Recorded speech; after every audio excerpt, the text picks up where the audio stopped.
अभी क्या बताया, 200 रुपए को 8:7:5 में बांटो। तो माना पहला भाग ये है, दूसरा ये है, तीसरा ये है। तो सबसे पहले क्या निकालेंगे हम, अनुपाती योग, जो अनुपात दिया है उसका जोड़।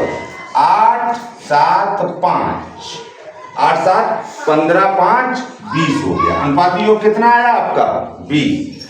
अब प्रथम भाग क्या होगा, कुल जो दिया होता है जिसे बांटना उसे कहते हैं कुल गुणा प्रथम अनुपात। प्रथम अनुपात कितना, 8, अनुपाती योग।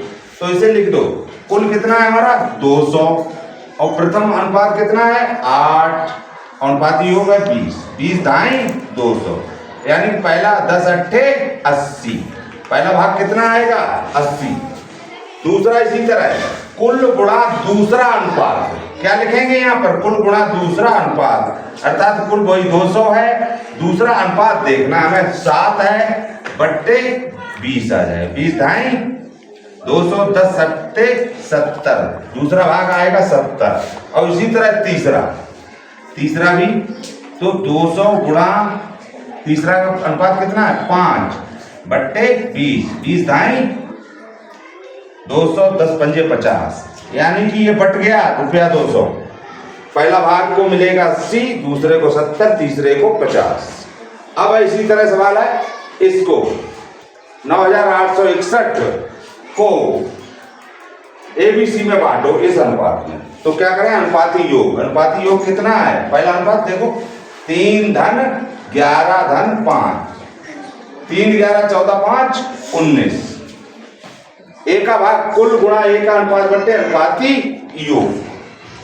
अब देखो कुल कितना है हमारा 9861 और एक का भाग अनुपात कितना है 3 बट्टे 19, 19 पन्ना 95, 3 बचे 19 एकन 19 और 17 बचे और कितना हुआ 19 निम्मा 171। अब 3 का गुणा कर दो, 3 नेम 27 और 3 एकन 3 जो 5 और 3 पंजे 15, यानी कि इसको मिलेगा 1557। और अगर 11 का इसमें गुणा करेंगे वो हो जाएगा B का, दूसरा अनुपात का इसी में गुणा कर दो तो वो B का हो जाएगा, और ये आखिर वाला कर दो तो C का हो जाएगा। ऐसे भी समझ लो, ऐसे ना निकालो, एक निकालने के बाद जितना ये आ जाए फिर अनुपातों का गुणा करते जाओ, भाई ABC आ जाएगा।